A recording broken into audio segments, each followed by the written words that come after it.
You know, I'm kind of growing a goatee that looks like Brad Pitt in this movie. That has to do with a certain number that's between 6 and 8. And it's not 6, 7, or 6, 9. It's just number 7 with Morgan Freeman.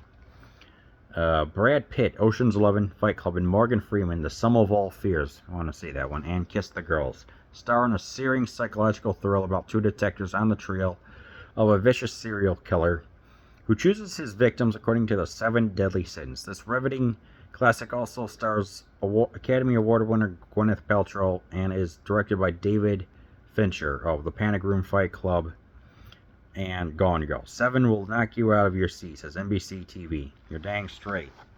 This is a powerful piece of American cinema.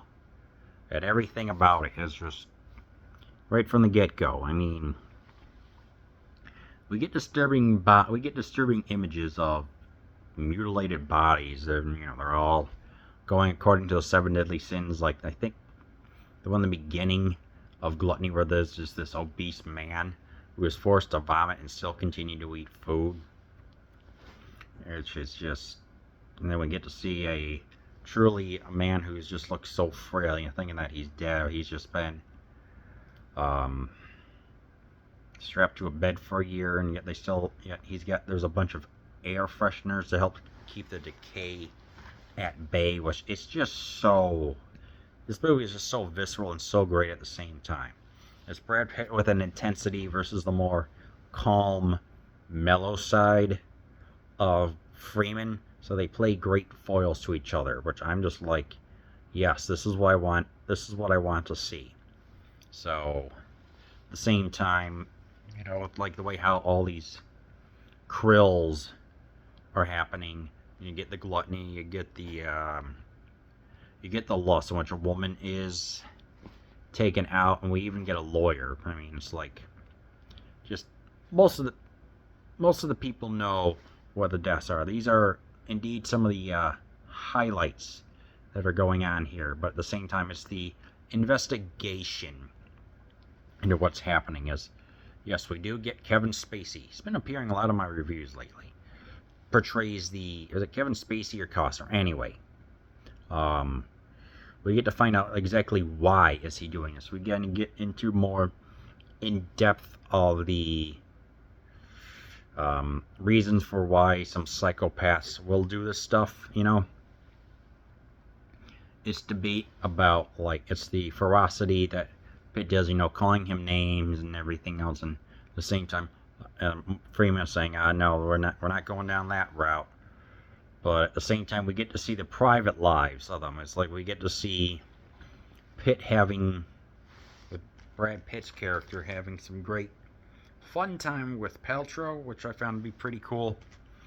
And even when Morgan Freeman calls her, or when Paltrow calls Freeman's character, where they talk about, like, wanting to keep the baby or not, and we get to see the more why Freeman is so reserved, when they talk about, like, saying how, like, an abortion. So it does touch upon some serious stuff, which leads to the I guess you could call it emotionally invested restaurant scene where they're talking about the baby and everything else. So as I'm looking at it, I'm like, jeez, what I was not expecting was a reference to the Canterbury Tales and La Divina Commedia, the Divine Comedy, of course, from Dante. I have read La Divina Commedia, all 9 circles of hell, including the 9th one, Lake Cocytus, where it's frozen over, and the sins and everything else, where he sees the city as sinful, like saying, hey, like, you can go out there, like, all these people are sinful, even the normal ones are the ones that have something that they are hiding, So, I haven't read the Canterbury Tales, but yeah, I wasn't expecting that. Even when Brad Pitt says, "Stupid mother effing rhymes with maggot, piece of shit poet." I don't know, that was just funny to me. It was like, we do get some humor from him where he plays the kind of comic relief. But, when they're doing the investigation, they are trying to piece together everything. We get a scene where he kicks in the, we get a scene of where he kicks in the door, goes and finds that malnourished person, acting all hair trigger like, even going to a library, and there's a lot of tomes and stuff and lights. It's like a New York library. It's dimly lit. I'm like, why don't you have better lighting? But that's irrelevant.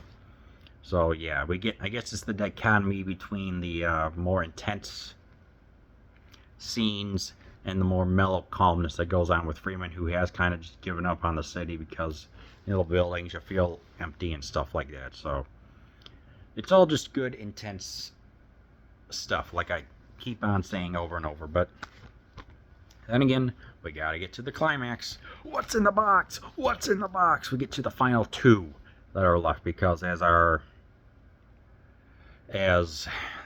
he requests that he be taken out to, as the killer Theodore Allen says, okay, I'm going to take you out far away. You're going to drive me with no firearms and up to some high tension towers with the electricity.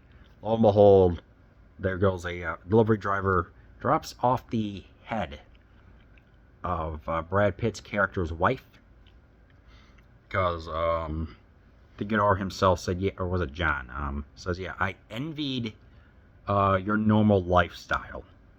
And the last one, Brath is like, yeah, because I know you're going to get angry. Go ahead and krill me with your firearm. So, as all that is happening, he feels so conflicted, but ultimately, in the end, he decides to pull the trigger, and he becomes the wrathful person. Absolutely insane. Just the last 30 minutes alone is so freaking intense. Who would that be? Yeah, freaking great movie. Freaking great piece of American cinema. David Fincher knows what he's doing. And I'm just like, yeah, 7. Again, highly recommended. Give it a watch.